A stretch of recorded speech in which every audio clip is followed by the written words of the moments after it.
छत्रपती संभाजीनगर शहरात तोतया पोलिसांच्या नावानं फसवणुकीचे प्रकार सुरूच असून MIT उड्डाणपूल बीड बायपास रस्त्यावर एका 66 वर्षीय वृद्धाला गंडा घालण्यात आला। या प्रकरणी रामाश्रय बाळेश्वर प्रसाद यांनी सातारा पोलीस ठाण्यात फिर्याद दाखल केली आहे।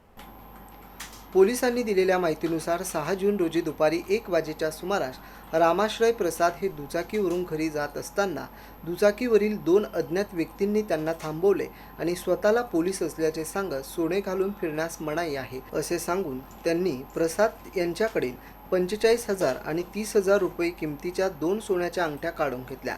अंगठ्या कागदात गुंडाळून देण्याचा बहाणा करत आरोपींनी त्यांना नकली अंगठ्या ठेवून कागद फिर्यादीच्या खिशात ठेवला। त्यानंतर दोघेही दुचाकीवरून पसार झाले। काही वेळानं फसवणूक झाल्याचे लक्षात आल्यानंतर सातारा पोलीस ठाण्यात तक्रार दाखल करण्यात आली। विशेष म्हणजे याआधीही रामनगर परिसरात अशाच पद्धतीने वृद्ध दाम्पत्याची फसवणूक झाल्याची घटना घडली होती।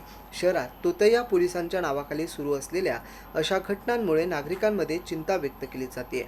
संबंधित टोळ्यांवर कठोर कारवाईची मागणी व्हावी अशी मागणी आता नागरिक करत आहेत।